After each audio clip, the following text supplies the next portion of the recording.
Dragons Online, and in particular, a dungeon that was pitched for us and was set up in the in PAX East. And so, what we're working on is we're working on a dungeon called we nicknamed it the Kitty Dragon Dungeon. The working title of it is Catastrophe, and then we go from there. There's a whole bunch of different stuff that has gone into the ongoing development process of this, and I am super excited for it. And I really can't wait to get a chance to show you a bunch of what's happened in the last 2 weeks. One of the really, really fun parts of when we're doing this stuff and when we're working on things is that there are a whole bunch of people which are helping me out with this project. Is this a little bit better? Hopefully, this is the volume's decent. If I need to come up anymore, just let me know. Let's see. Other things to say. All right. So what we're going to do is let's go over to see what we're doing today and what we're covering today in today's stream. Let's see. All right. And now you can see some of the original concept art done by one of our wonderful artists. And we can go ahead and we can bring that information up a little bit. All right. How about this? Is this a little bit better? Hopefully you can hear me a little bit better with this. All right. So what are we going to be working on today? We're going to be looking at a whole bunch of different topics. Amongst those topics that we're going to be looking into involve things including the VO recording and the VO recording session that we did. The VO recording session that we did today, or that we did, was in fact done by Jerry and Knockback and myself. And we have a short video which we're going to kind of go over just a little bit about the process and about us recording it. Luckily enough, Jerry was nice enough to put that presentation together, and we're going to watch it and we'll talk about it and we'll chat a little bit more about it. Let's see. What else are we going to be doing? We're going to review the content. You get a chance to see where the content is after a very large deco pass, which was done by Flimsy Firewood, who did an amazing job on it, and then a whole bunch of different polish pieces that we did to sort of brighten up and to kind of add those nice little finishing touches to the dungeon. There's still a couple more things that we're going to do. So the next thing we're going to do is we're going to, after watching through that, we're going to look at the polish tasks that we have left and then go ahead and implement them. And then, are there any last minute changes that we want to put in? A lot of times we try not to put too many large categorical last minute changes, as it becomes very challenging to test, especially since this content is going to be going live pretty soon. I believe the plan is sometime in the next 2 weeks it's going to be going live. I have a formative date, but before it gets set out and sent to you guys, I really can't really discuss it. So, all right, now let's see what we're going to do. All right, let's go over to the video. Hold on 1 second while I bring that up. Just context for the next line, it is the very start of the quest, so you're setting the scene. Uh-oh, this is the one everyone's going to judge me on.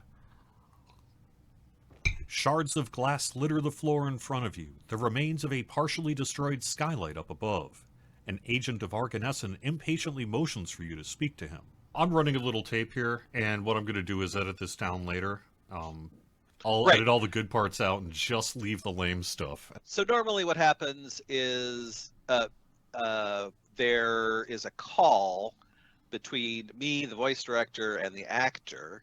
The actor's doing the recording either at their home studio or at an actual studio. Yep. And the call is just for us to communicate. The Mephit falls.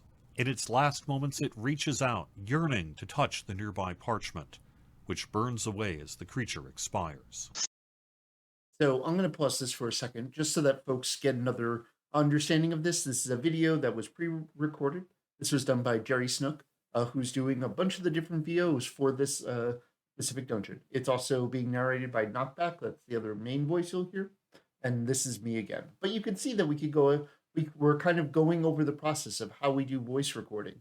This time we happened to do it with Jerry, just because in this particular case, there was only a very little amount of VO that we had to record, and just for this dungeon, and so we didn't go to our normal outsource house and all of that sort of stuff. But Jerry has done a couple of different dungeons for us. After this, I'm going to play a quick, short clip of me attempting to read these lines, and you'll have a really good understanding why Jerry perhaps read all of these lines instead of me. But I'm going to continue on going on this because it's really fascinating and I really dig it. Silence is approval. So, in other words, we'll be like, okay, go through and do 3 takes of each line.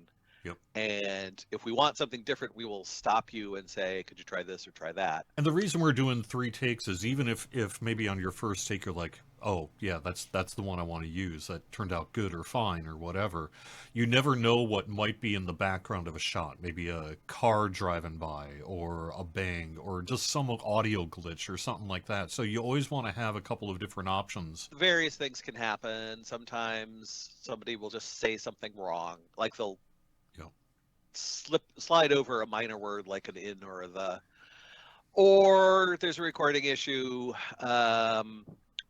due to background noise or whatever.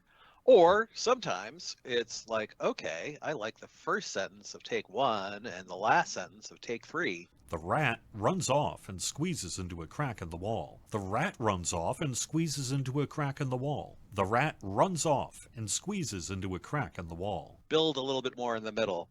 So, the first one is, something happened. The second one was like, oh, this is starting to get out of control. And the last one is, oh no, it is smashed through the wall. Like, be worried about the words uncontrollably and the word smashes. Okay. As you reach out to examine the gigantic ball of yarn, you're distracted by shouts from behind the far wall.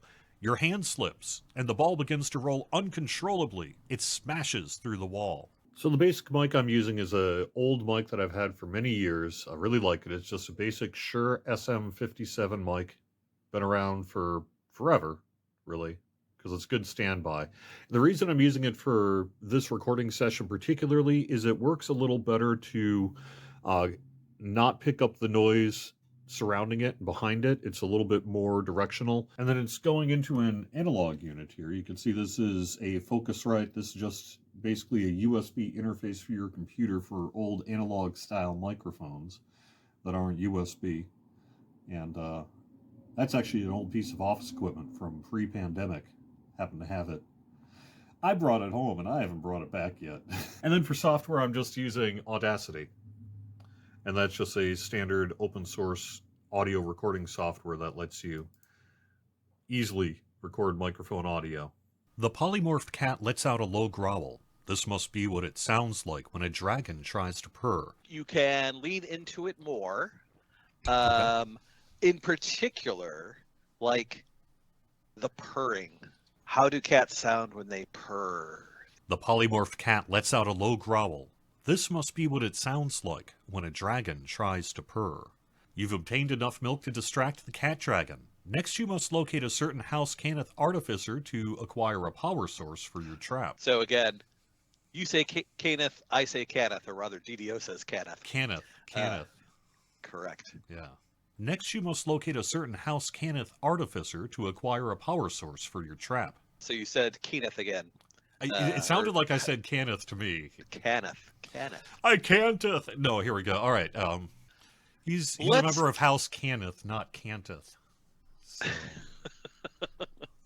The small red dragon hovers nearby, watching you intently as you pass. I think I heard a truck drive by there. So, Bob, is the next line a safety line? In other words, something you did in case we need it? Or is that actually in the dungeon at the moment? I'm not sure. I thought we defeated it, but... This is an alternate ending if I instead want the mimic to teleport out and escape so that we can use it as a future villain. The mimic sputters curses at you as you defeat it. At the last moment, the creature teleports away, escaping certain death. A swooping shadow nearby shows that the cat dragon is approaching. Well, I think we're done here. So yes, yeah. and and just to note, like we did that in pro time. You're very good at cold reads, which is to say reading text you only saw this morning. Mhm. You started out in radio. Did you used to do news? Yeah, I did news. I did news for many years. I actually started way back in the day. I was hired off of a counter of a breakfast place. The program director heard me talk and was like, I need someone tonight. Would you be willing to do the Minnesota Twins ad pre-roll? And so it was back when they used to Wow. broadcast the Twins broadcast for local radio stations. All those local radio stations would get faxed a list of sponsors for that show, and because it Ah, would come together so late, like right before broadcast, it was just something where they'd rip and read all the local DJs who did it. So I would start being like, this Twins broadcast is brought to you by whatever, Al's so Motors and so.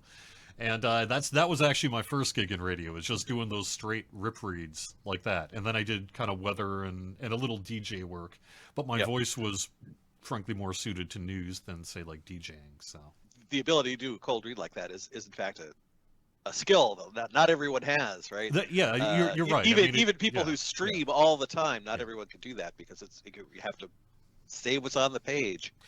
Uh, The flip side is also true though. Some of the streamers are very good at extemporaneous communication without any kind of script as right, well, and that right. also is a skill to learn. But it's true. By the time you've read, literally spent 1,000 hours reading news copy that you just got and stuff, it is a skill that you learn. Well, it's Fine. like It was Steve Martin great. always says, comedy is a matter of timing. Now to see a weaver about a giant ball of yarn. All right. As always, it's great to get a chance to show you some of the little behind the scenes look at this. That was a little bit about the VO recording that we happened to do. And it was great that we got an opportunity to do that. To give you a comparison to what things sound like when I was trying to do dry reads of this stuff, polymorph cat lets out a low. It was. This must be what it sounds like when a dragon tries to purr.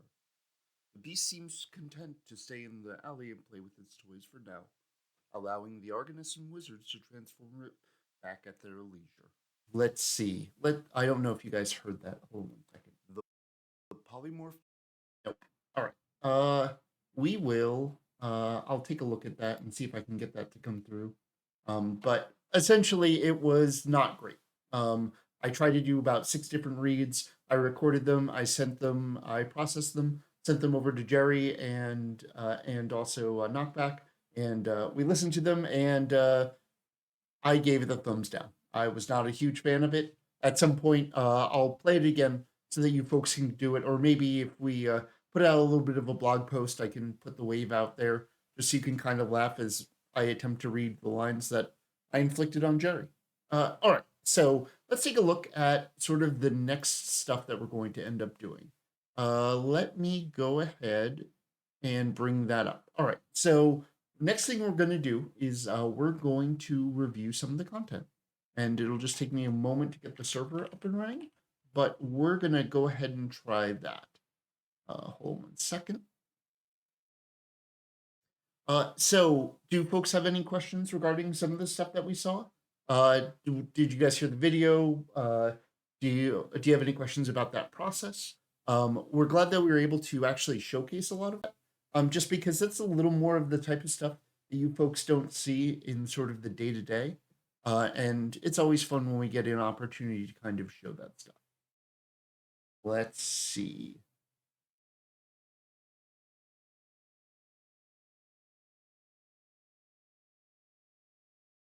Let me bring this up, and it'll just be 1 second while I do that. All right, let's see. Okay, I'm gonna actually turn up the game sound a little bit. All right. So in the background, you're going to hear some of the game sounds as we're going to what we're actually doing in the client. We'll do this. And there we are. This is where the NPC is going to be placed. You can see that we've done appearance work for it and all that sort of stuff.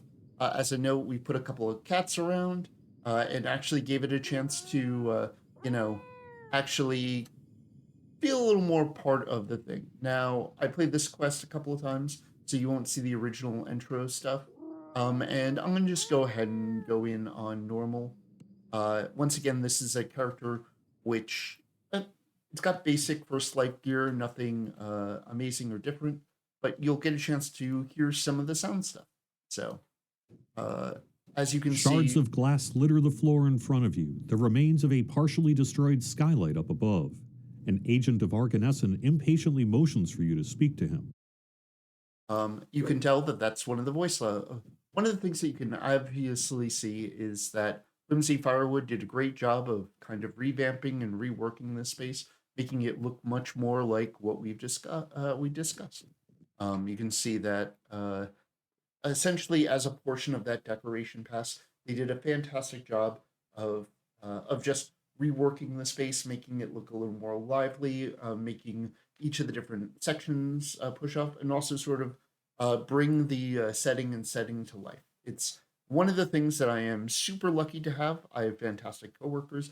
I have fantastic people on the team. There are a wide array of people which help bring it through, and so here we go. All right. I'm going to kind of go through the thing. A cat has been accidentally polymorphed into a dragon and escaped into the streets of Stormreach. You've been asked to lure the creature into an alley so it can be returned to its original form. Proceed through the dimension door and speak to Olivia Snow to learn more. One of the things that we did as a portion of it is we added the rat running across rather than doing a voice line which did it, and that way you saw visibly that there was a rat which was hiding in that space. One of the other things that we did as a portion Olivia of this asks you to obtain some nice milk to distract the cat-turned-dragon. There's a dairy merchant nearby who should be able to set you up. one of the things that we A did group of toughs appear to be speaking to a very large rat. We've added Before a you whole can figure bunch out of- what's going on, the toughs turn Here, towards I'm you. going to with turn a- this down. So one of the things that I did is I went ahead and added stuff like action text throughout the entire dungeon, because the individual combat isn't quite as important in this particular spot. You could see that essentially these are all little bits and pieces that we've added a whole bunch of just flavor to. You could see this entire space looks a lot better given everything that's kind of gone on. You can sort of hear in the background, and as you kind of play through, you see that we've fully decorated the space to make it look like a whole bunch of different actual and different pieces that are really important just as setting stuff. As we go into here, you can see that we have done stuff like we made this look like a nice dairy merchant with all of this stuff, and then they've got the cows behind it. And one of the things that we did as a portion of it is we've got some cows which say moo, and you can hear the moos and stuff like that. And also in the background, which I'm still working on the levels for, you can actually hear the sleeping dragon, which is up above.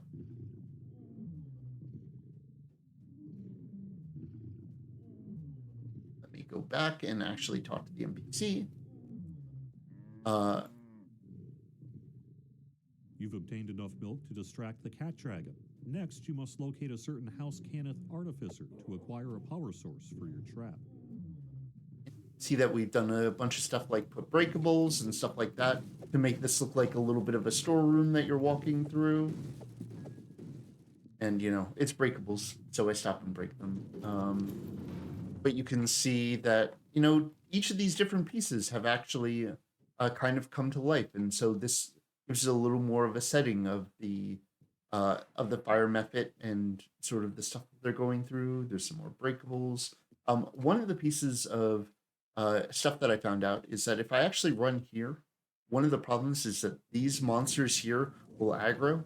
So one of the things that we're going to fix during the stream is setting up this so that those monsters only actually spawn and become active as soon as you enter into here, and then they'll run around the edge. That way you're not taking any aggro before while you're in the process of resting. You know, actually taking people and doing stuff like I don't know, ambushing people while they're trying to rest is not exactly my favorite thing long term. Rush forward to attack. Someone must really have it in for you to have hired so many. Gonna run through a little bit more. A small red dragon hovers nearby, watching you intently as you pass.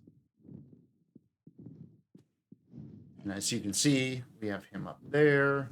And all of this stuff has just been really well decoed and really well broken out and just makes the entire space feel a little bit more alive and a little more like an active, you know, set of places with some alleyways and things of that stuff. All right. Can show you this. Bring up this right here. You hear a panicked squeak as you approach the wall. And we'll do nice, and here we go. And this will turn this off. And we can look, and here's Murph. Here's all of his conversations, but you can see that we really just The rat runs off and squeezes into a crack in the wall. really just made this a little more of a nice little rat hideout, stuff like that. You know, just it's a lot more putting things together and setting things up.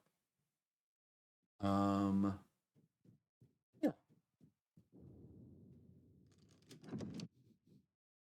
The Bloodhounds actually have, I believe, have had are in the process of getting a name change. We're not going to use the Bloodhounds because we don't have them with the correct attack animations, and so we're just going to rename them. I was hoping to do it. Yeah, it's a rat named Murph. Maybe his name, he's referred to as Murph. That's what he's gone to.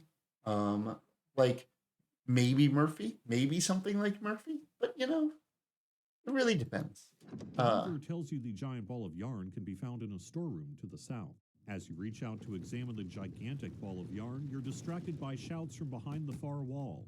Your hand slips, and the ball begins to roll uncontrollably. It smashes through the wall.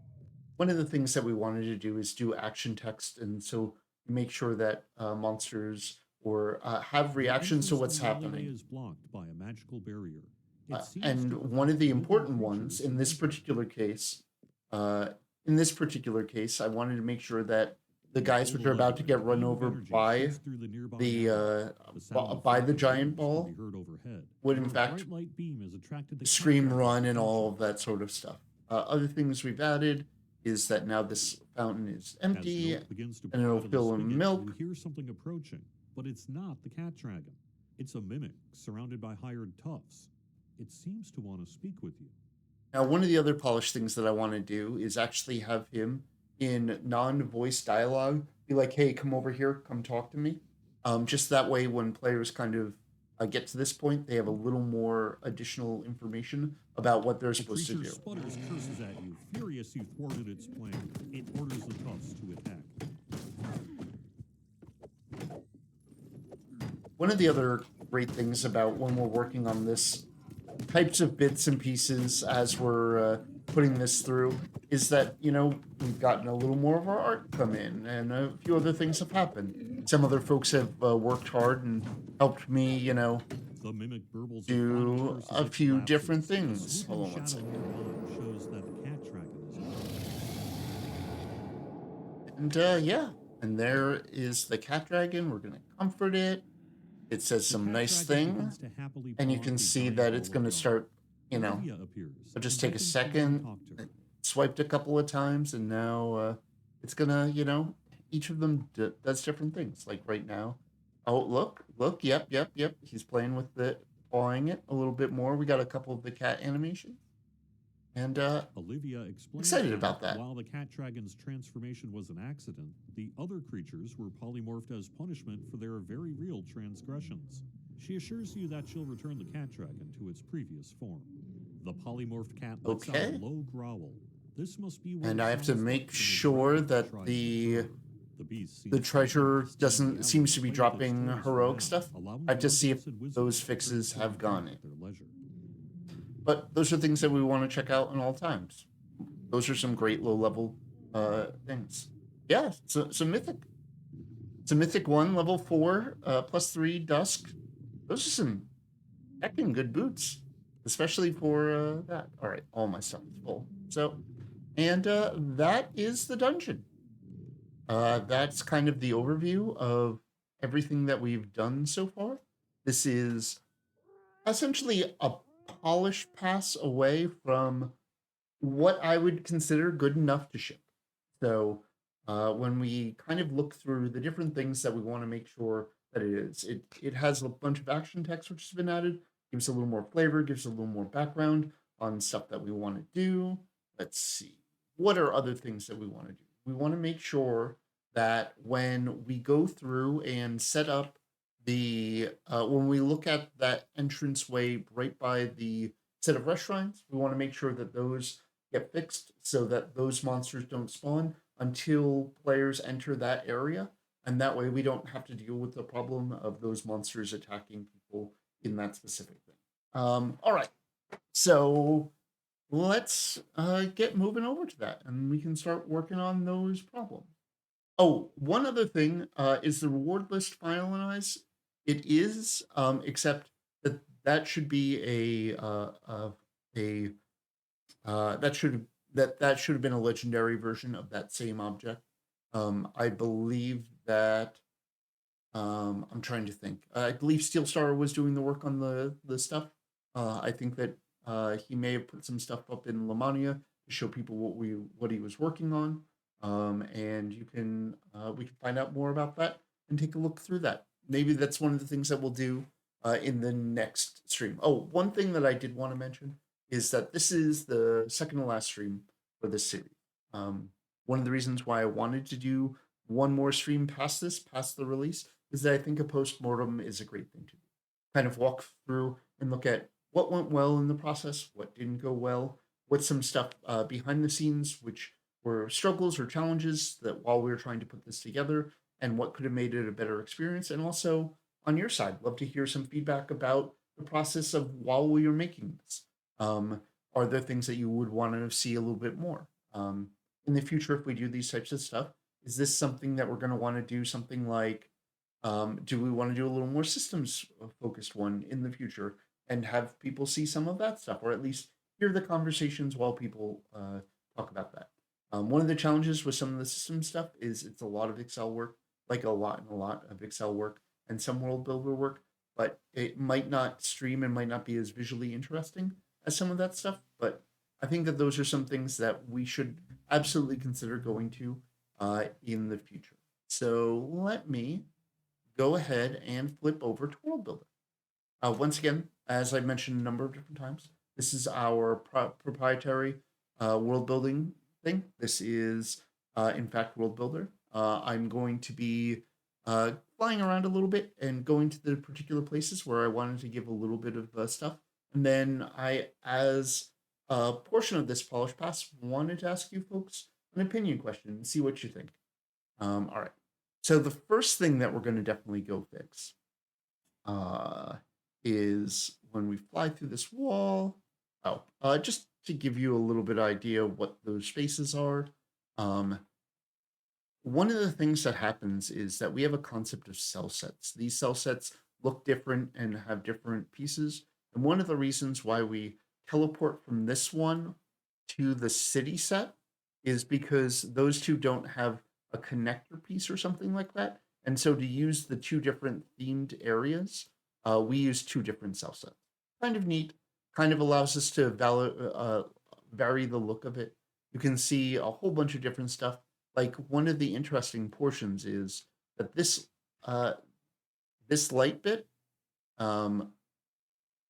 is actually a placeable asset that you can move, and we can set up in this. I'm gonna try to not mess that up too much. Let me put that back. That way I haven't messed it up too bad.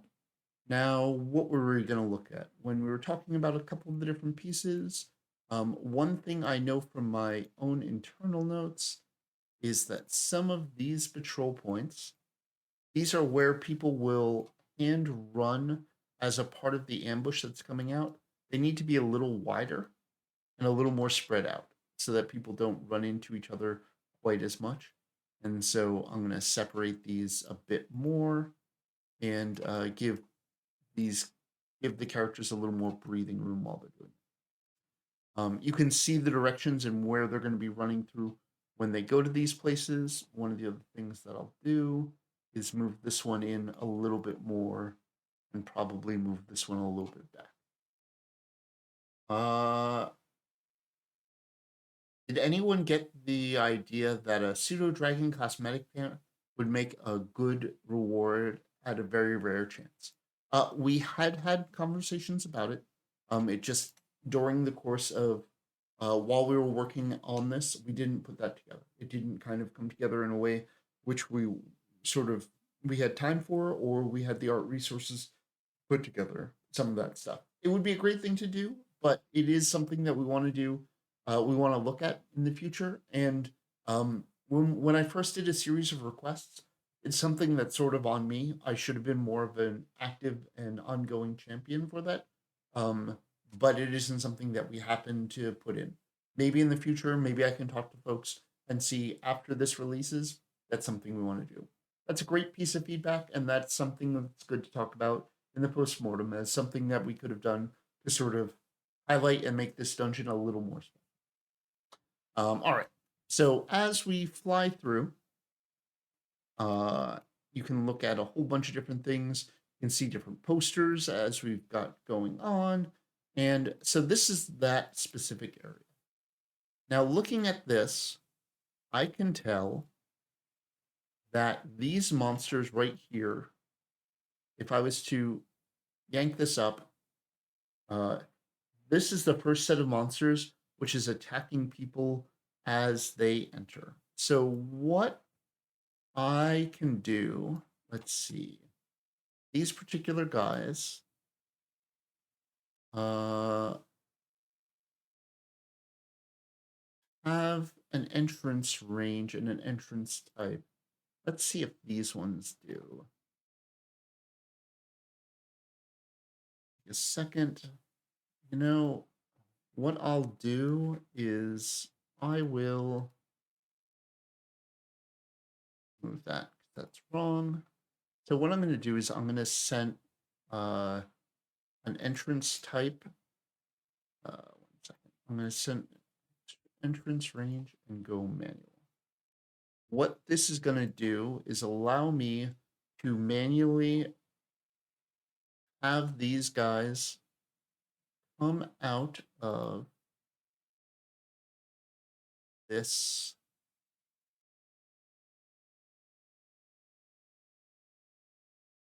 specific entrance.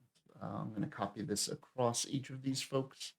And then what we're going to do is we're going to put in a detection thing, essentially something that will let it know that it's time for them to actually attack. So what we're going to do is we're going to do entrance range, and we're going to do manual. Just copy that, and then move these over here. That AI entrance range, manual trigger. I know that this is a little bit of repetitive stuff, but this is sort of what we do.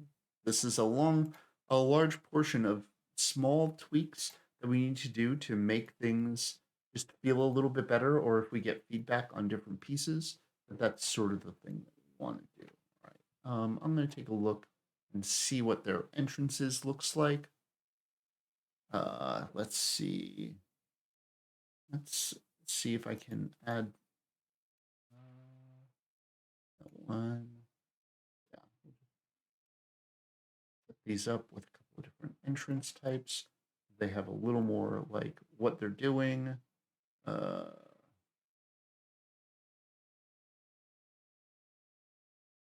toss this guy over here. This guy.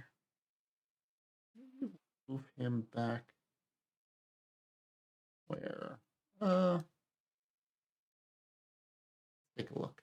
I think I had one which was him leaning up against the wall. And so we will set that up. I think that was entrance type number 4. Nope, it was number 3. Or was it only on that NPC? It was only on that NPC, maybe? Nope. So it was only on that guy. All right, so I think it's because it was a dwarf. He had the lean. All right, so we will set him up for the lean for the casual dwarf going to attack you. All right, so that's set up as a portion of it. What all that was doing was telling them to play this animation until a manual trigger would come in and set that up. I'm going to not have him praying. That's one of the more basic ones. We'll just have him chilling. Save that.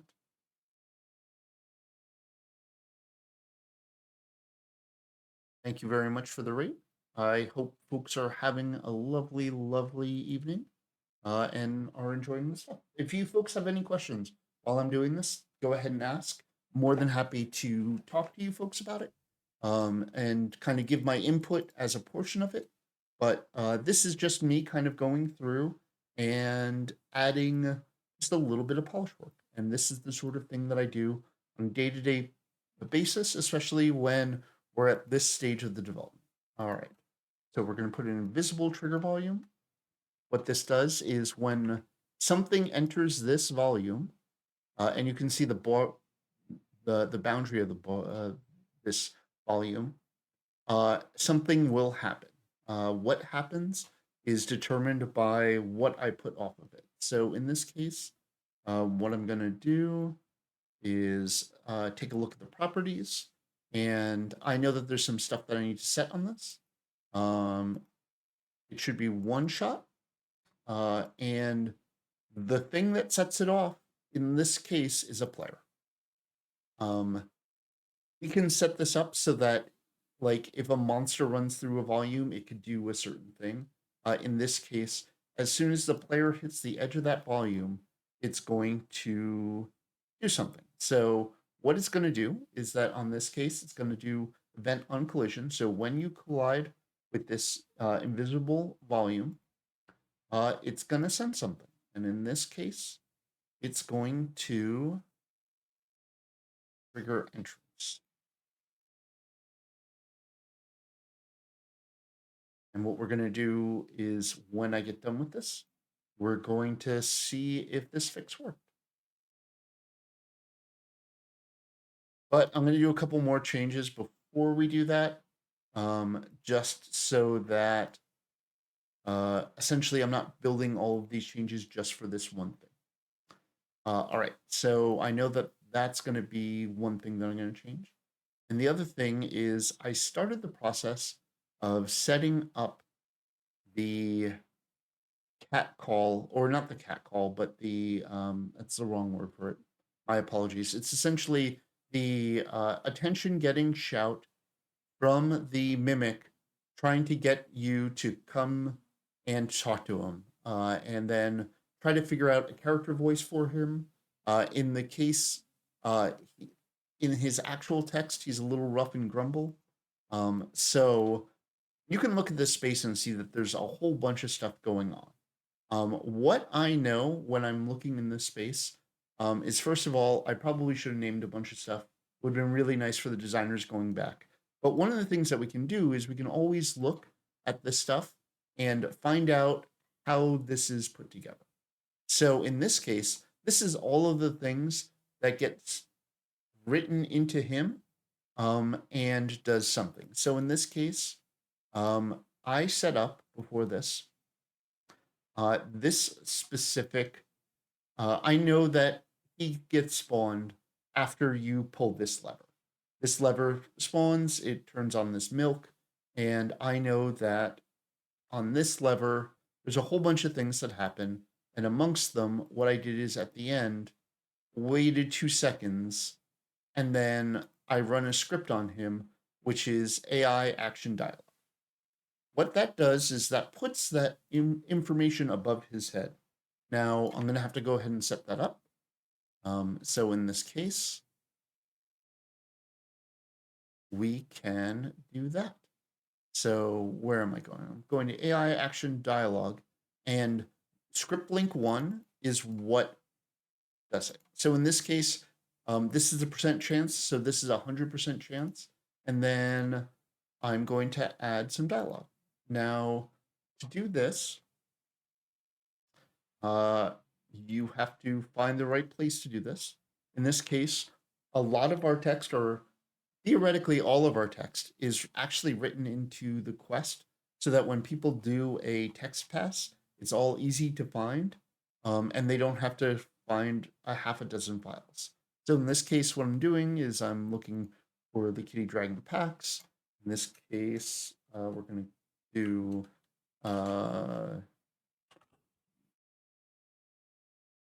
make out, and in this case,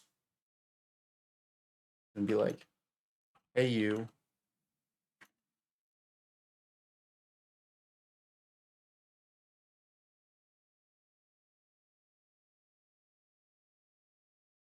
And essentially, I just need to, in a character voice, kind of come up with what he's going to say. In this case, I'm going to be like, hey, you, come over here so we can have a little chat.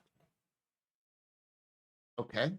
And what's going to happen is when this thing over here, when we pull this lever, it's going to wait 2 seconds.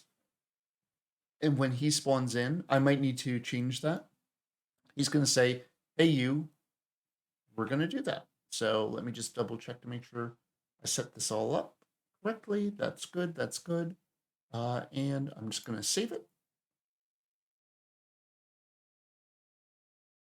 And while that's saving and building, I'm going to, hey, you with the skin and bones, get over here. I would do that if I hadn't already written a whole bunch of text as a portion of how that character talked. If this was a fresh thing, if I wanted to give him a little more flavor, I could do that. But if I look over here, this guy already has, this mimic has a whole bunch of content there. There you are, meddlesome adventurers. I don't know what those foul Arganessan dragons promised you. So that's not really the voice that he's using. Oh yeah. This is when I'm going to actively rewrite all of this information, and I could theoretically do that. In this particular case, I don't know if it's worth changing the flavor of this particular character. And also, one of the questions I was going to ask everyone, which I guess I can ask you right now, do you think this mimic should get away? I have stuff in place where I could set him up so that he's going to be able to get away at the end. I just would need to make that decision now, and that's sort of the last thing that I'm going to do as a portion of some of the polish tasks that I'm going to do. What do folks think? Should I do it? Hey, you with the skin and bones, get over here. Really good. I think it should get away. No need to close the door. What do other folks think? Like a returning villain? Possibly. One other thing that I should mention is that I have a deadline, and this particular character and this particular stuff has a deadline, and that deadline is, for me, tomorrow. By the beginning of business, I have to have all of my stuff done, and also anyone which would have to come in after me would have to look at all of the things I need to do. If I was to fundamentally and largely change this text string, I would then be signing up at 6 p.m. on the night before we lock something to get ready to ship sometime in the next couple of weeks um, to do work. So essentially, I'd be asking someone to stay late to look at stuff just because I was like, oh, I should change this. Let him get away and have a quest later where you can turn him back into a humanoid. I like it. Okay. So what we're going to do is we're going to process this stuff, and then I'm going to show you a little bit of how we would make that happen. There's 3 different things that I know that I'm going to have to do to make this NPC get away and make sure it doesn't break a whole bunch of different things. And then we're going to have to go through and test it. We're going to have to test it a bunch because unit testing your changes, especially at this point in time, QA's already run through it a whole bunch. They're really not looking for formative, large changes. This is something which is a little on the edge of challenging, but I have a pretty good idea of what I need to change. I was smart enough to, and one of the things that we do as a thing, I knew that this was a thought that I had, so I pre-recorded the line, and so I can go ahead and go into it and do it. All right. So what we're gonna do is we're gonna hop back into client this time. I am going to. Sorry, just give me a second while I do this. I'm just launching my client. I'm not going to put the in-game audio in. It's a little easier for me to talk while that isn't kind of blaring in my ear.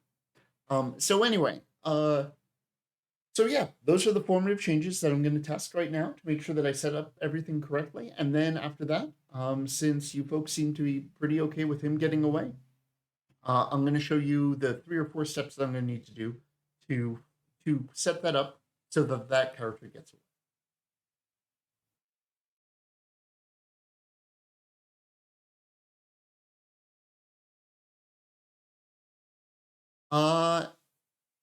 One of the challenges that would be to have that particular thing, like it'd be interesting to have a brief overview post-launch QA process.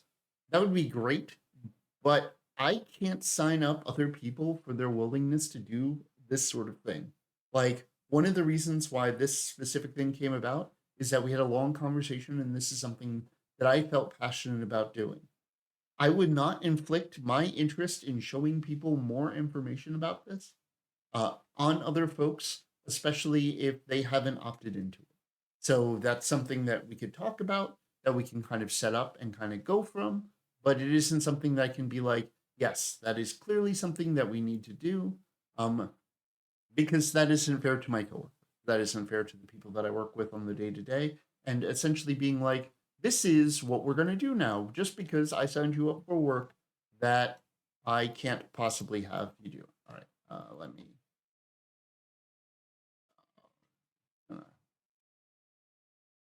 I did something real quick. All right, go back.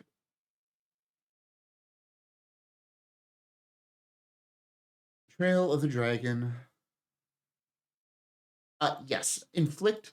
I agree. I have a fun time streaming. I like this process. I like showing people this stuff. 1 second.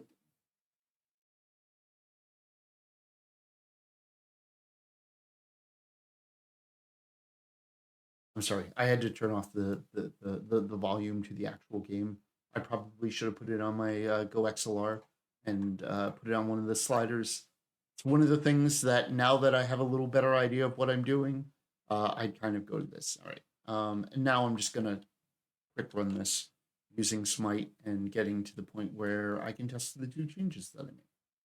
All right. It's gonna run through. These guys will get up and die. Now, one of the things I could theoretically do is teleport to those locations and check to make sure that they're working. But in this case, I'm just going to run through the dungeon. It takes an extra minute. That way we can do that sort of stuff. But all right.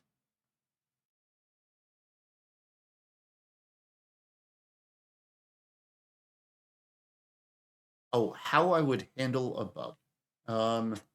You know what? I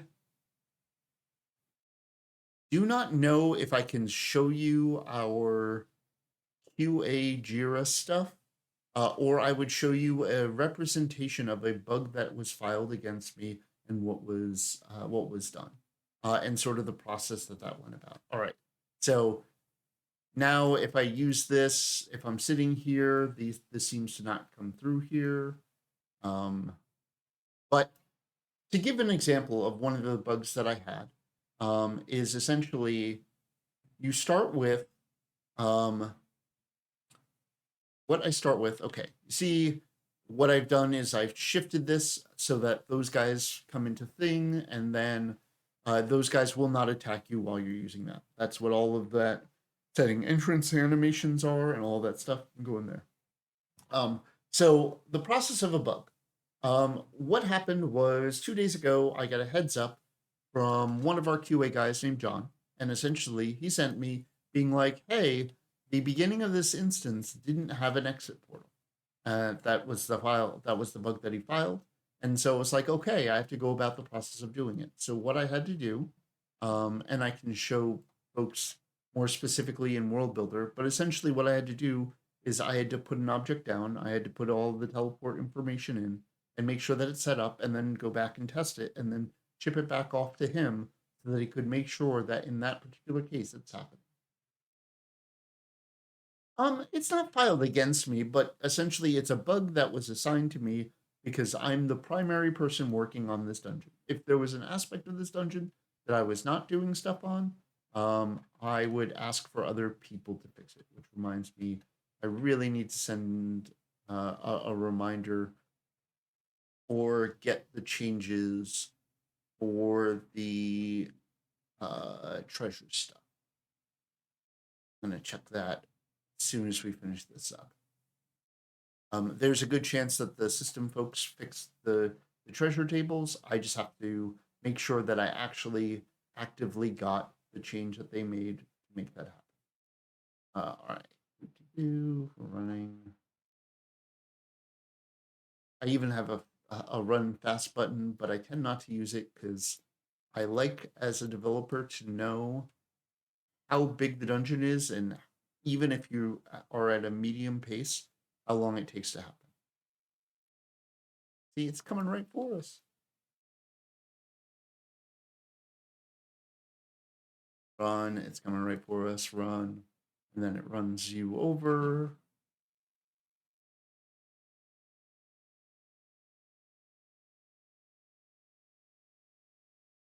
But yeah, that's a little bit of what the bug process is like for us. All right, let's do this.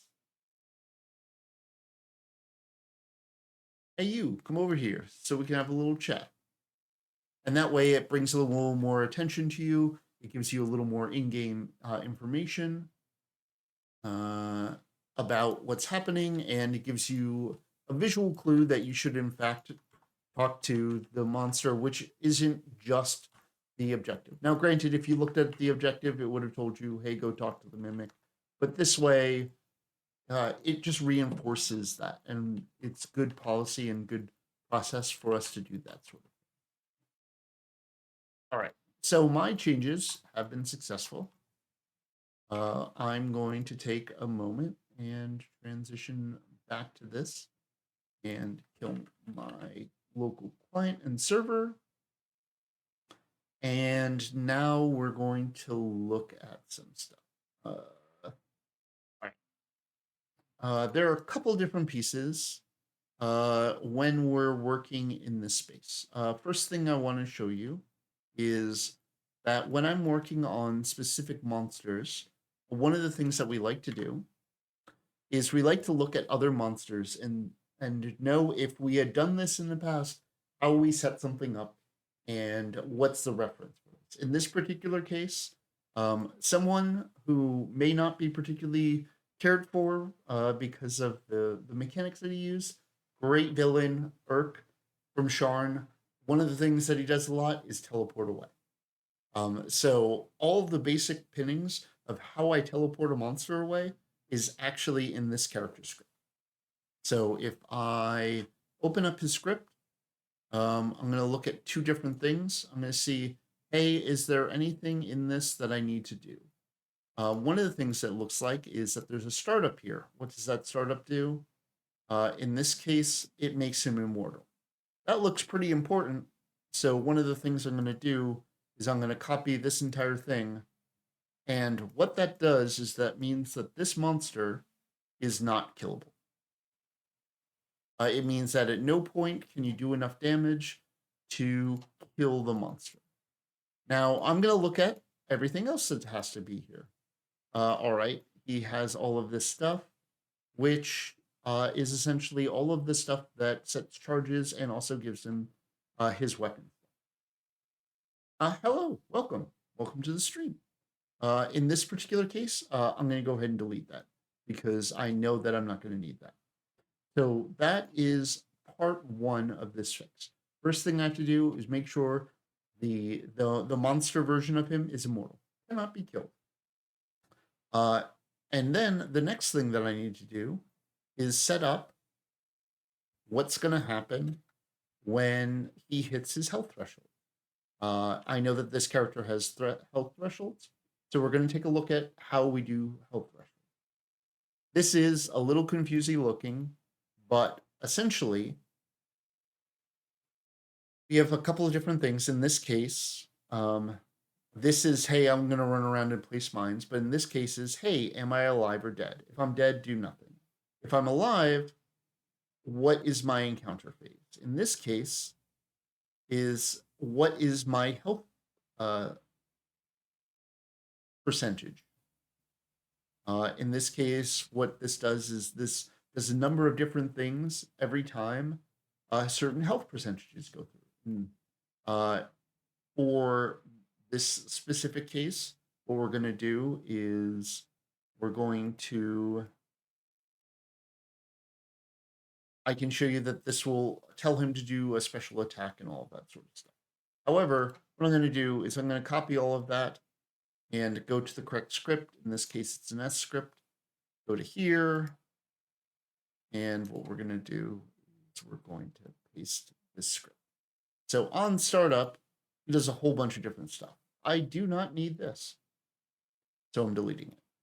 And then I need to look through all of these things. So if I had the ability to heal this monster, I would want to put in some of this encounter phase stuff.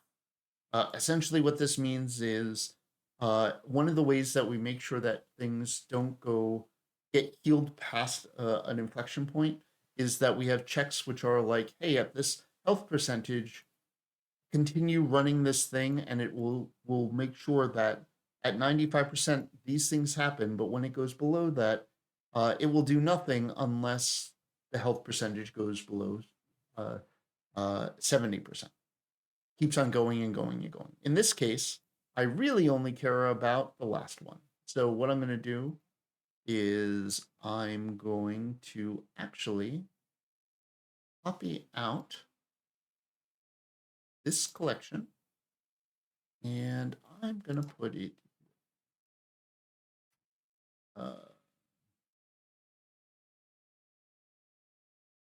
because I don't actually care about the encounter phase. So I'm going to delete this. Now, I might need to go put it back when we go do testing for it. But in this case, oh, I grabbed the wrong one. So I'm just going to delete this and paste the huge thing again. Sec. And go back over here.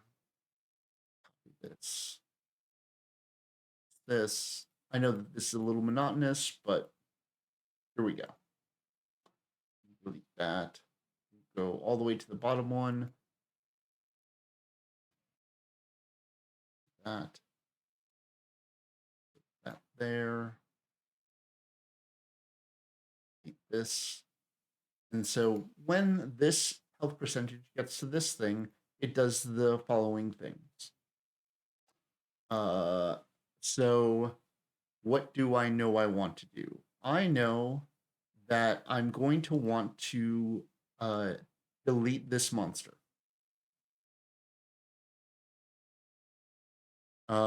In this case, here, let me look at some things. I know that we have a script.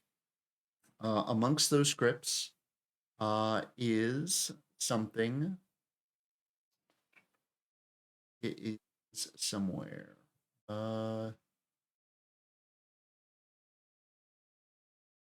just want to think about something. Okay, so this one calls AI Activate 9. I want to check to see. I'm not using that here, so I'm going to go ahead and do 9 and do AI Activate 9. The reason why I'm doing this is I'm going to call a specific script, which is in this type of script setups. That one is behavior state. What I'm going to do is call this behavior state. So what we're going to do over here is we are going to run, I think it's a script, but I'm going to double check. Run, doesn't need to be persistently run. AI dot behavior.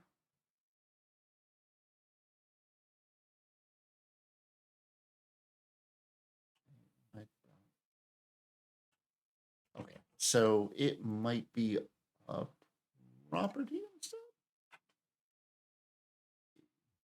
Property, set property. Sorry, I'm fiddling around a little bit with this because I'm trying to remember where this lives. It's a part of the active part of doing this stuff. So AI dot behavior.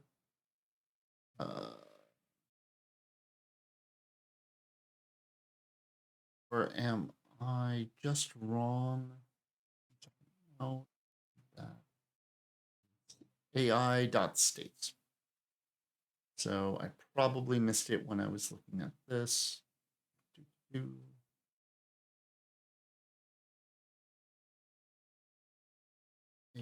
AI dot states.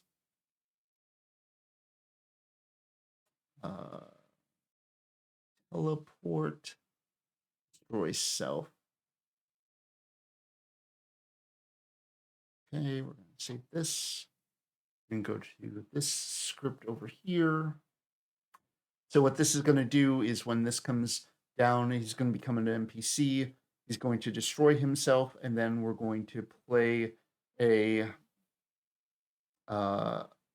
VO line. Now, let's take a look in the last part of this that we're going to have to look at, which is in Notepad++. So as a portion of Notepad++, I'm going to zoom in so you can actually see what we're doing.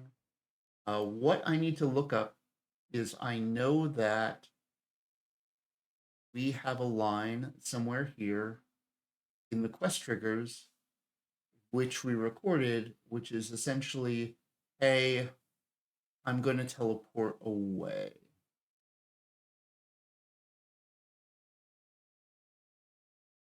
Off. All right. Escaping certain death. This is called placeholder. What I need to do is make sure that I haven't named anything else placeholder. I need to check this out. So just give me 1 second while I do that. Because I could make those changes, but because the files aren't checked out, it wouldn't let me save them. And I would feel not very bright. Much dragon out.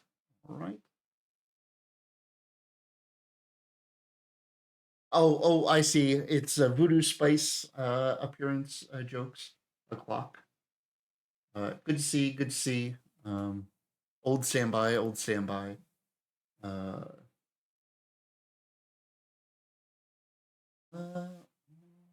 just going to do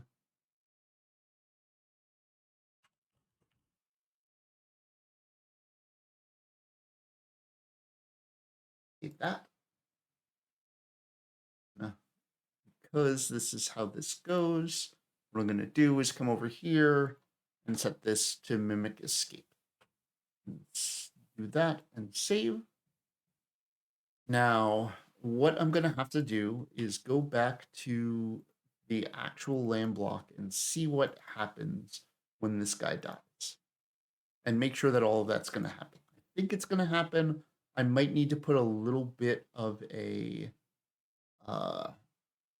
pass afterwards. So what I need to look at is when I fly over here, all right, this goes to this.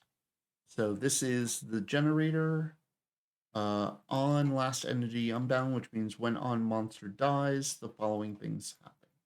Okay, there's a sequence. This dungeon event happened.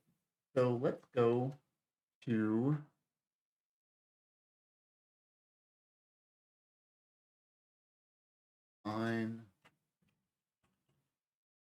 mimic. All right.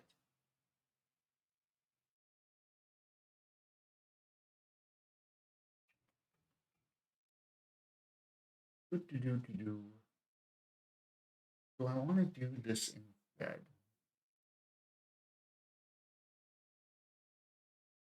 I'm sorry, I'm just thinking about this. So one of the good parts about this line and one of the bad parts about it is it burbles a final curse while it collapses. A swooping shadow nearby shows that the cat dragon is approaching.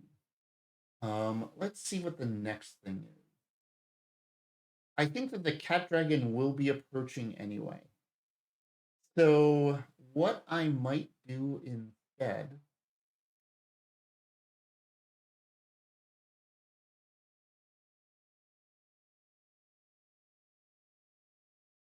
sorry, I'm just thinking about this. What I might do instead is put the line here and then delete it out of the script. All right. So I'm going to go ahead and do that. So what we're going to do is we're going to take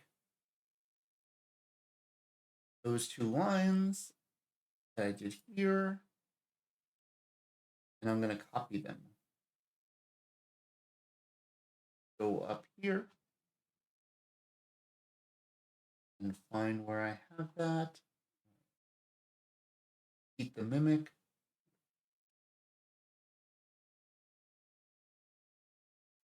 And this should have that all escaping. All right. So I'm going to save that. And so the one change I'm going to do is on him. I think I should have that in here.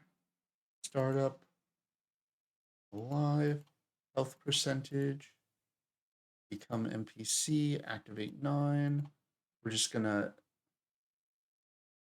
delete this because we don't need it, because it's going to be covered by the other pieces. And we're going to just test to see if this works. I think that this is going to work. I think this setup essentially covers all of the things that we want to do. It will, in fact, cut one line out of what we're doing. Or we can also cut that one specific line down if we want that additional phrase. But I don't think it's super important, especially since the actual monster flies into the space. That's what I'm going to go with. Just give me one moment. We're going to go back to this, and then I'm going to build that change, and we, in real time, can see what it takes to make it so a monster no longer dies, and in fact teleports away, and how we manipulate the script to have that happen. Hopefully this has been interesting for folks. I'm glad that I got a chance to sort of showcase this portion of it. It's one of the neat things that if we have a little foresight while we're building things, we have a little extra flexibility. And so if when we're really thinking about that last thing, that this is something that we would want to do or we might want to do, taking the extra 20 minutes, 30 minutes to make sure that that information is in the script so that we have the flexibility to do this. Because one of the things that I can't, well, in a normal cases, if we were not working with Jerry as our voice actor, is I cannot at this point change any DM text lines that have been recorded. I just can't. We don't have the ability to re-record it. Sometime in the future, we might get lucky enough to get that same person. We could re-record a line, but that'll be well past stuff that gets that stuff. So at this point, it's set. Now, granted, since Jerry in this specific case recorded that, we could clip that, we could shorten it, we could put that in as a portion of the sequence, but I don't think it's super imperative. And we can see how it looks. No die recall out of. Oh yeah.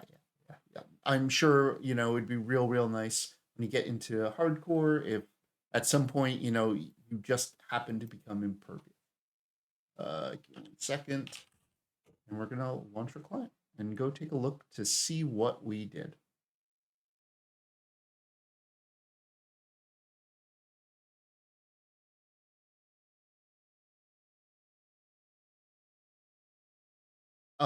The funniest thing is that these lines here, when we're looking at World Builder, this is a bunch, but it's not horrible. In a real world, I would probably want to clean this up and name a whole bunch of this stuff, but it's sort of a little bit paint by numbers. Like if you look at the space, you notice that this is going through this wall, which means that it's probably attached to this stuff over here. You can look at this and you can see that, okay, so this is everything that controls everything turning on the light beam. Looking at this here, how our light beams work is that they need to have an end target. In this case, this is an invisible mirror. That's how I set it up. That's how it works. Kind of neat. Looking at a bit more of it, just give me 1 second. I know that when that happens, it also unlocks this lever. And this is when players can start doing the lever stuff. And so when this turns on, it links to this, which spawns the milk and also comes over to this location and spawns these monsters, and on Epic, a few more monsters, and then sets up the start of all of this stuff. There are some fights in Lotro that I made, which this looks not half as bad overall. Like this is just a little bit kind compared to some of the logic that we do over in Lotro. All right, let's get back into this. We're gonna run through the entire thing. Yeah, we have to have a milk fountain. We did an entire thing where you have to get dairy stuff, and so we turn on a fountain of milk for this nice kitty dragon. All right. See him squeaking as he runs by.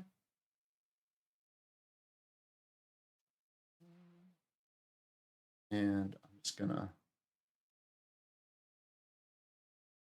break anything. And I'm sorry if this is a little rough to watch. If you need me to stop running at full speed, just let me know. Yeah. This is our fast run. I could test all of this by teleporting into that space, given the space, but this is just a little more a little more reliable. This. Kill these guys. Kill them. Here.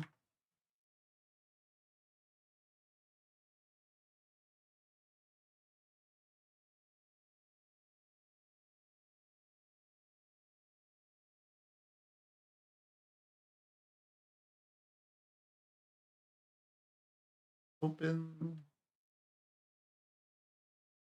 here, this, that, slow down.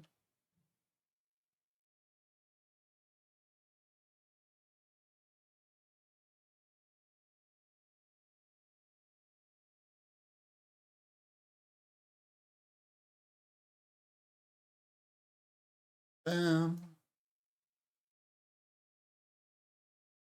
So as we talked about before, this lever, what this does is activates a number of things. One of the things that it activates is the laser. The laser activating tells this door, this handle here, that this can do this. When this gets pulled, it tells an invisible thing to pour the milk to spawn that, and also to have that guy come over and say that. And all right, we're gonna fight. And I'm gonna see if I can speed this up by the use of skills and ability. I could theoretically edit its health down, but this is on easy, and so we're gonna take a look to see what happens. All right, so that happened real quick. So what I'm gonna do is I'm gonna put a timer node on that.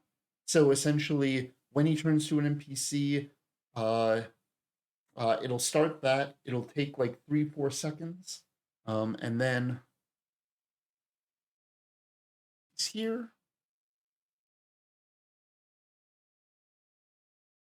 If you actually had the music on or any of that stuff on, you'd actually hear him flapping around. It's very noticeable. And yeah, all right. So that almost worked. I just have to clean up a couple different bits, but yeah, there's me actually doing a formative change to the end of this dungeon. I'm just gonna come back over here. We will go to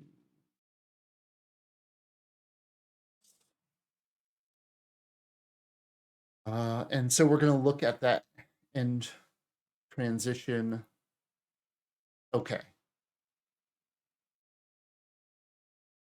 So I have to think about this.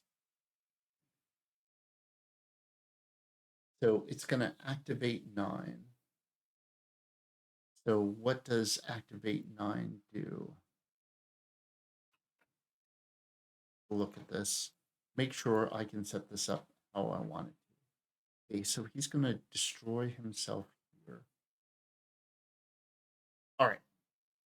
So to get this to work well, what I need to do is to move things around a little bit. Because what I'm going to want to do is turn him into an NPC. I'm going to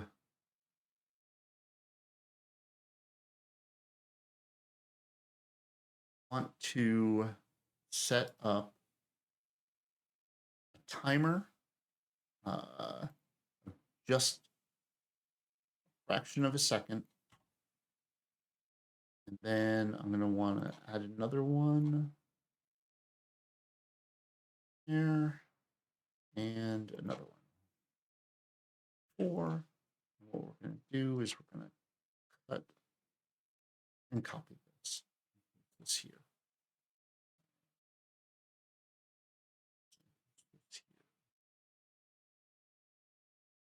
All right. The reason why we're doing this, nope, that is not what we want to do. Variant.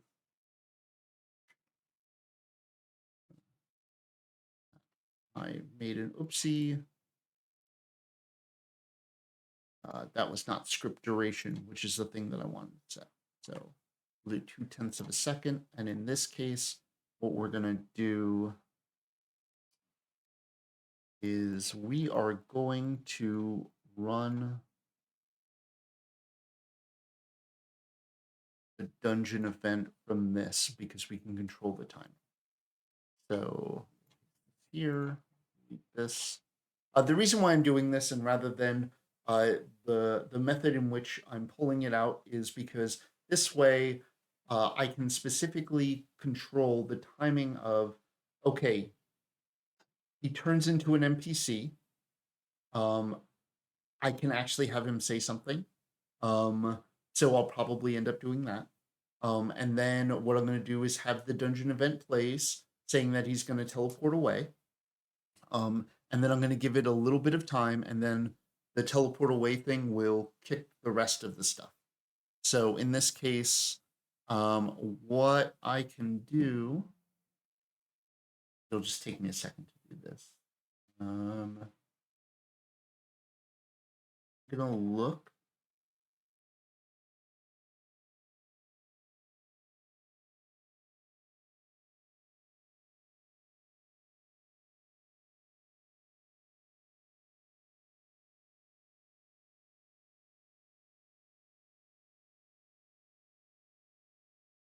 The mimic sputters curses at you as you defeat it. At the last moment, the creature teleports away, escaping certain death. The mimic. Okay. What I'm going to do is set a duration of 7 seconds. I'm sorry, it took me a second to listen to something. Essentially, what I was doing. Oh, actually, I can show you this. That's kind of neat. Let me go over to the videos. Let's see if this comes up.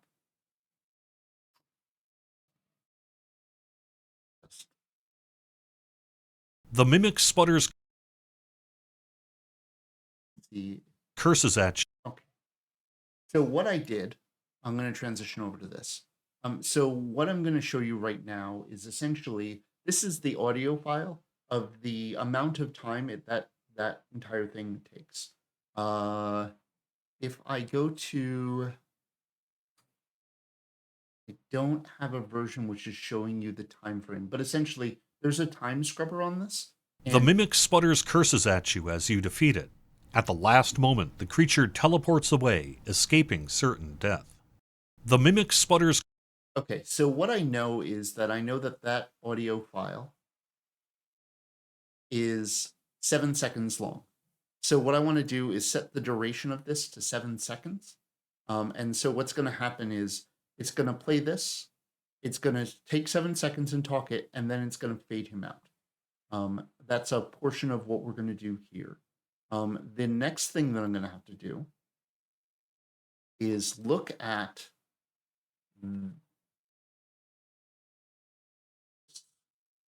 here, and I know that I no longer need this dungeon, so I can go ahead and delete it out of here. I should, however, make sure that I get the right one set on this. I can do that. It's nice. I can set 3. All right. Whatever. We're looking at startup. We're looking at the sequence in which he dies. He does this health sequence, and at the end of this, we do here. Where did the dungeon?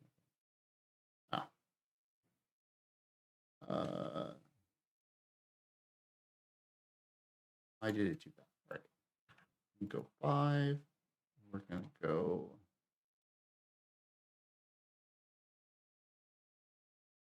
Gonna go 3. All right.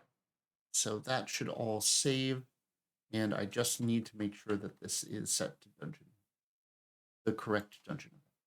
All right. What else do I want to do in this? Well, it's one of those things is that it is a little scary that there are times that I want to look at this and be like, okay, if I delete this, how do I backtrack this? How do I rework this? What do I want to do? Can I remake this in a quick way? Is there an example script that I have which does something like this? In this particular case, I know that I have most of it. I think my plan right now is I'm going to add 2 more events to this, because it gives it a little more flavor. I'm gonna add 2 more, and what we're gonna do is we're going to make this one 7, and we're gonna make this one 6. I should type the right number in. All right. So, and then we're gonna make this one 2. We're gonna make this one 3. We're gonna make this one 4. I'm gonna make this one 5. Was that right? No, that was not right. We're gonna make this one 5 and this one 4. All right. Reason why we're doing that is he's going to turn into an NPC, and then at this point, what we're going to do is we're going to run a script. That particular script is going to go back to some of the stuff that we were talking about before. Is not persistent.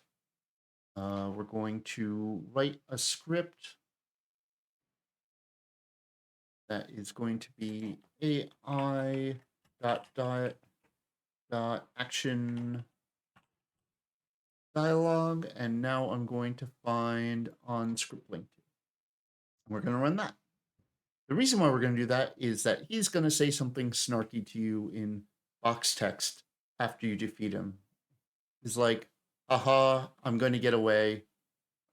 Till next time, Gadget, next time. All right, we're going to save that. And now I just need to do that one. In this case, we're going to look at this. We're going to go F7. I know that that's an AI action dialogue. I'm going to go here. We're going to copy this because we know we're not going to let me paste that. Okay, we're not going to let me paste that. So last. We can have it mimic shout out, and it'll be number 2. And this way, get you next time. Next time. All right. Now, you may ask, is that a reference to something? Absolutely. It is. It is very much a reference to something. I will probably get told by my coworkers that I need to change that reference, but you know, that's what happens from time to time. All right. So what I'm going to do is I'm going to build that change. We're going to go check that out, and then after that, we're going to probably wrap up this this session of it. Hopefully, what we did is we gave you a pretty good overview of sort of the process of final minute polish. Just the last couple of things that we wanted to handle before we walked through, essentially sent it through, get final QA verification, and make sure that all of this stuff goes through. In this case, we're not doing a Princess Bride reference. We've used a whole bunch. I don't know which ones we haven't used, but I'm going to use an Inspector Gadget. I'll get you next time, Gadget, next time. That's what we're going with on this one. Yeah, so that's a little bit about it. Do folks have any questions about the process or any of the things that I've been showing off? No, like really, this is one of the things that's super exciting is that I get a chance to do a lot of this work. Now, in other forms and other sessions, if I wasn't doing this as a portion of a live stream, and also since the development cycle for this particular dungeon was a little bit shorter at the end, let's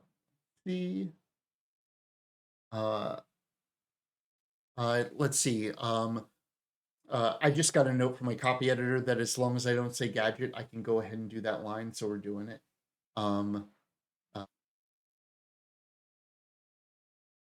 It's I'll get you next time, comma next time with angry letters. You know, the cruise control for cool caps lock. But we'll go from there. All right. So as you can see, one of the fun things is that this is more of an abbreviated schedule. What would happen is at this point, we would probably put it up to another Le Mans. That's what normally would happen, but this is a shorter thing. This is a shorter development cycle, and since we're live developing it, we're live looking at it. We're gonna get a chance to do it a little bit quicker in a little more abbreviated time frame. But what would happen from this is we would play test this. We'll have QA run through this. Like what's going to happen from now is that QA is going to verify, make sure that all of these different pieces are built. If there aren't any major problems or anything like that, I'll get any minor bugs. Hopefully, get a day or two to fix them before this all goes live. But essentially, tomorrow we're locking down stuff, and it's no new development, no new fancy stuff, none of this last minute stuff. And essentially, it will go live when it goes live. All right. So it is now time for us to go to the build. As soon as I hit the buttons and make it blend. But yeah. So, but that's one of the exciting portions of it. Like I could have gotten that feedback. Hey, you should let him get away at the end. And as a designer, I have to make that decision of, do I at some point want this particular monster to have the capability of coming back? Or is this just another one of those like long line of dangling things? My hope is that I get a chance to bring this NPC back. And when I do another dungeon, when I do another thing, and it would be really exciting. You know, I'd be really psyched to get an opportunity to do so. We'll see if that ends up happening. All right, let's get in here and get this all taken care of.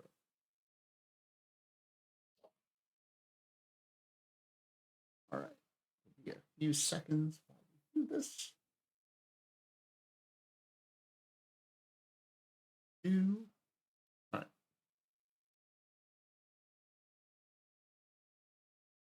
All right, let's make our way through this.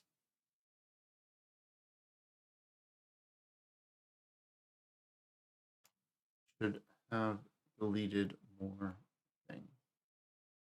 Because I knew this was going to happen, yet I made the same mistake. We'll do it on normal, because that way killing the end boss will go much quicker.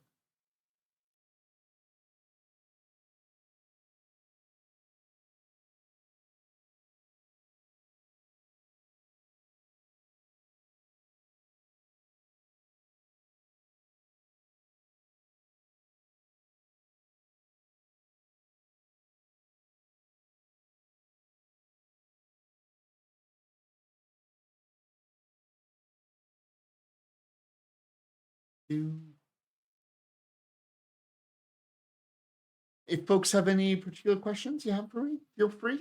But yeah, no, this is the Kitty Dragon Dungeon. I'm really proud of this. I really love the process that we use to get through this. Once again, one of the things I really do want to reiterate is there have been a fair number of people which have helped me a great deal during the course of this, including Knockback, including Torque, including Steelstar doing the itemization and doing the itemization pieces, including a couple of folks whose names, development names, escape me at this moment, but essentially all of the support for it. Also, a huge thanks to Jerry for all of his support for the streams, for doing the voiceovers for this, for chairing the PAX panel. Also, all of our folks over in Marketing Land who did a whole bunch of stuff. Oh yeah, Flimsy Firewood. He did a ton of decoration for it. But to get back, Flimsy Firewood did all the decoration for this. As you can see, he took what was a kind of a plain space and did some really, really cool stuff with it. I didn't talk with that NPC because I am talking. Just one moment while I go back and do that. And then I really want to thank the marketing folks and all the marketing support that we got as a portion of, first of all, being able to do a PAX panel was super awesome. Being encouraged to do it, and then having this idea to do this this project and this process has been really great. Like I really can't underscore how much fun this has been personally for me. Understand that the time that this took to put together for a number of different reasons took a little longer than what would normally happen, just because we're going through this. Do I still have fun? Yeah, I play. I have a static game group which goes through every Monday. I played through most of the content, but playing through with a group of people, playing through in that sense, I have a great time with it. I love this game. I enjoy builds. I love looking at sort of what we're doing for that sort of stuff, and also, it's this is a fun moment to moment game for me. I really dig it. I really have a lot of fun time with it. It is a game which is unlike many of the other ones on the market. I play a bunch of other games. I have a ton of it. Uh, do I dip my toes into Hardcore League? I dip my toes into it enough to make a character and get some tomes and things. And then, depending on whether or not my coworkers go into Hardcore League and we're playing as an active group, is how much I go into Hardcore League. My friend group, we really are not huge hardcore folks, so it's not something that we enjoy. And so I don't do a lot of that. And go through this. Now, granted, I have a good time with hardcore, and it's just not my primary way that I like to play. There's some stuff. Okay, I'll get you next time, and then, all right. So, let me think about that.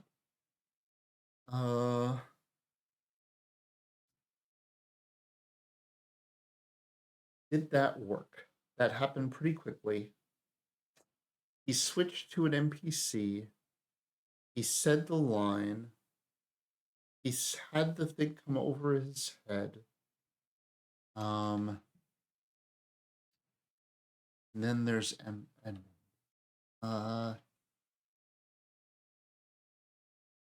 do I like that?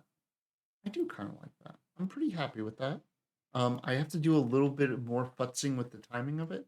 I think what I'm going to do is I'm going to take this time to run through the end one last time. I'm going to look at that ending and futz with it a little bit. One of the things I want to make sure is that essentially it has all the bits that I want in the end. I think that it just needs a little bit of massaging, but I don't think that me doing that for another 20 to 30 minutes will be compelling streaming content. So on that note, okay, I'll ask do any folks have any questions regarding the stream? Because I'm going to wrap up.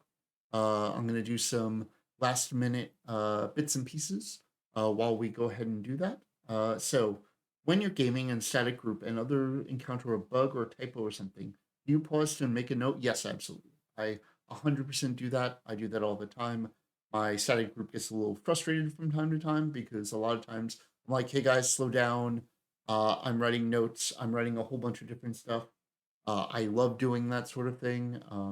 I annoy my coworkers, but it's a great way to get playtest stuff. It also gets a lot of feedback, and sometimes it's not stuff that we get because the difference between playing with a group of coworkers and stuff like that compared to your static group is group composition and what we like to see and how things like in this last minute polish pass. I don't always get a chance to see what has changed in the course of it, and so it's something that happened. But yeah, it's been great. I want to thank everybody for joining me. I really appreciate everyone for supporting the stream, supporting the Joy of Deving with Bob Hess.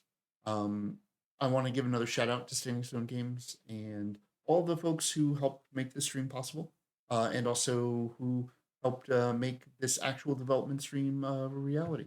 So thank you so much. Have a lovely evening, and I will see you folks in about 2 weeks.